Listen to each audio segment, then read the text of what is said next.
All right, folks, we are back. It's the Alex Jones Show. I am Jason Bermas, sitting in for the first hour. Alex coming up in the second, third, and fourth hours. You know, this is a really important one to cover. This is out of the Associated Press.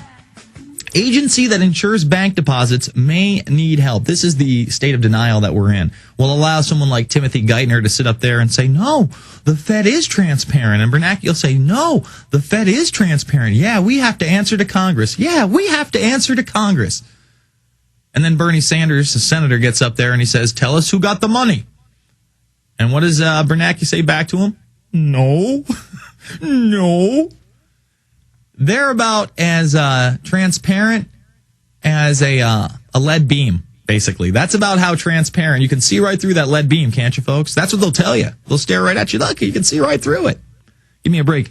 So agency that insures bank deposits may need help. And remember, this is the IMF system merging with the World Bank, creating a new world currency, the SDR units. In fact, if we went over to, forget which website it is, but if you just type in special drawing rights units and then conversion, Paul, you can see how much they're worth. They actually have a value now. And I think per one unit, which is like $1, I guess, we're worth 60 cents. And my last check was when I was in D.C. with Tarpley, and the dinar seemed to be the most valued currency out there. We were like the fifth or sixth most valued currency. We're not at the top of the heap anymore, folks. We're far from it. The government agency that guarantees Americans won't lose their money in a bank failure may need a lifeline of its own. Oh, so you mean my money's not safe in a bank? You mean the FDIC, who's supposed to make sure that my money's safe in a bank, isn't safe at all? Of course not. They're printing the money out of nowhere. There's no backing. The coffers of the Federal Deposit Insurance Corp have been so depleted by the epidemic of collapsing financial institutions that analysts warn it could sink into the red by the end of this year. And there it is up there for PrisonPlanet.tv members. Scroll down and see, what's that? A pound is worth a little bit. Look at that. It's right on the top. Scroll back up. A pound is worth a little bit more than one SDR unit, 0.10767, blah, blah, blah. Now, $1 is only worth 0.63. That means that the pound is about 40% more value than our little dollaroo, okay? And those are just two of the currencies. You really need to see how desperate we are. SDR equals world currency. Just because they don't have a coin yet or a bill yet doesn't mean this isn't a global governance grab. It's exactly what it is. It's exactly what it is. Meanwhile, they're telling you, they're now announcing it, that the people that insure your, maybe there will be a bank holiday, folks. I'm not one of those guys that goes off these predictions that there's definitely going to be a bank holiday on this and this date. And yes, the economy is going to plunge by this and this date. Look, if you got gold and silver, you might be okay. Midas Resources, that's not devaluing. That's going up in value. In fact, the last time I checked, I think gold was at like $950 or $960 an ounce. Again, when I started listening to Alex Jones in 2003, it was under $300 an ounce. Do the math, okay? It tripled in value in just over 5 years. I'd say under 10 years, but it's just over 5 years, 6 years. 6 years. Tripled in value. Meanwhile, the FDIC is now saying it doesn't have any money. Well, if the FDIC doesn't have any money and your banks don't have any money, then you don't have any money. And guess what? The offshore banksters out there, they already took all the money. They converted it, and they put it into offshore accounts. They gave out billions in bonuses when they looted us for $24 trillion and counting. What did you think was going to happen? Give me a break.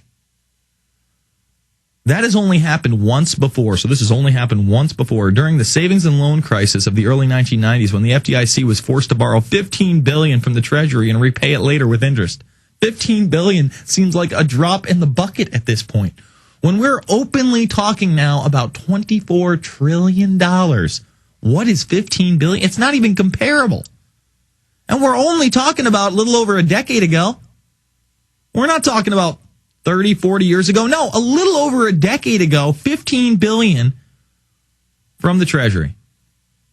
On Thursday, the agency reveals how much it's left in its reserves. Yeah, right. I guarantee they're supposed to announce that today. I guarantee it's a bunch of garbled jargon, and they don't tell you how much is really there. And so it's what they always do. FDIC Chairman Sheila Bair may also use the quarterly briefing to say how the agency plans to shore up its accounts. Small and mid-sized banks across the United States have been hurt by rising loan defaults and the recession. When they fail, the FDIC is responsible for making sure depositors don't lose a cent. And yesterday we did mention that the second largest bank in the United States went under. It's in Texas.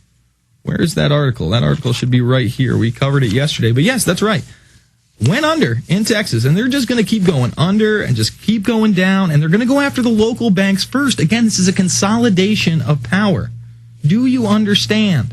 They have to gut all the local banks so that they can grab up with the big banks, the most corrupt banks, like Chase Manhattan, like Bank of America that merged, like Merrill Lynch. They want to be the only players in the game so that they can just change the currency whenever they like. That's what's up. That's what it's all about. This is nothing more than a power grab, okay? This has nothing to do with saving the economy or giving back to the American people. This has everything to do with cutting out the small banksters, the people who might be semi-honest, and just looting everything for a new international system, a new world order, okay? That's their terminology. That's why I'm making this film. That's why Invisible Empire is soon going to exist, because people have to understand that the only people that are using this term outside of Alex Jones, myself, other pundits who are against it are the power elite and their minions. That's who uses the term New World Order. It's not some kind of fancy pants, leprechaun, unicorn terminology over rainbows and gold, okay? It's something that has been used throughout history. I mean, Napoleon actually talked about a new world order. Hitler, of course, talked about a new world order. And every time they talk about it, they're talking about a tyrannical system of government where they and their cronies rule over a dictatorship. And I'm not saying that's not something we really have right now, but it's a soft dictatorship. There's still the illusion that we have freedom. We still have some freedoms. We still have some recourses. Most of them have been taken away. I mean, when you see Bernanke up there just saying, oh, we're transparent, then they get asked who the bank's got the money. And he says, no. And then Geithner goes, well, 1207, we can't. See, we can't let it get political. What does that even mean? We can't let it get political. The books from the Federal Reserve have nothing to do with politics unless you're being corrupt and you're giving your friends all this money, which is what you're doing. That's what you're doing. You're protecting your globalist masters. And that's why you don't want us to audit the Fed. You know, I don't know what's going to happen if the FDIC goes under. I am not an economist. You know, maybe Bob Chapman could tell you, internationalforecaster.com. I'm sure this is going to be the hot topic next week on the show, especially if it just continues to get worse. But all the excuses they give you are just going to be a bunch of Johnny nonsense, folks. They want to gut this economy. They're going to continue to do so. They want a North American Union. A lot of people say they're going to scrap the North American Union. I don't believe that. They may not call it the North American Union. They may just pass a couple of treaties and build a little more infrastructure and let it go in its little, incremental state. But it's going to happen, unless we step up to the plate and fight it tooth and nail. All right, I want to shift gears here for a moment. Didn't get to cover this story yesterday, but I think it's worth covering, especially with my little YouTube rant in the beginning. YouTube to share ad money with video makers of unexpected internet hits.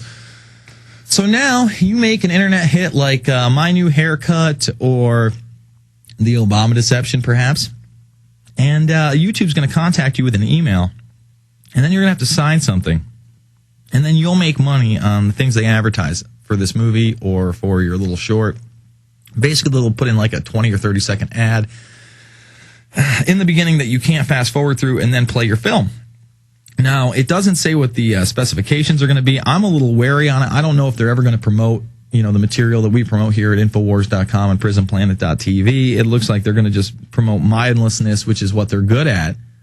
But I wonder if we do get big enough and all of a sudden we get this email from YouTube who constantly censors us, do they have a right to our material? All of a sudden, do we lose rights on our material? Are they allowed to use it in any which way they can? So I guess, as soon as one of our listeners gets one of these emails, I would love to see it. I'd like to see the terms. I'm not necessarily against people getting paid for their content, especially if they're going to sell advertising on the page. I think this is actually a positive move.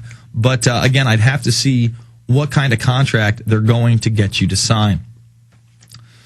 Climate Camp London Day 2 live.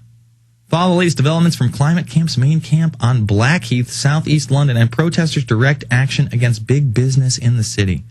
See, these are well-meaning idiots who think that things like cap and trade are a good thing, and we're murdering trees, and, you know, this whole environmental movement and the green movement is going up against the establishment. Hey, folks, I got news for you. It's not. Pollution isn't going to end.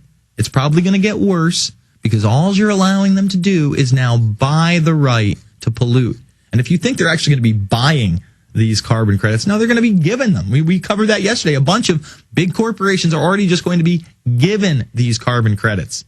Okay? It'll be just like the corporate welfare of today. The difference is it will be a global tax on the average American citizen. You're not going to get away with having your AC on too high. You're not going to get away with 6 bags of garbage. You're not going to get away with using too much 2-ply toilet paper.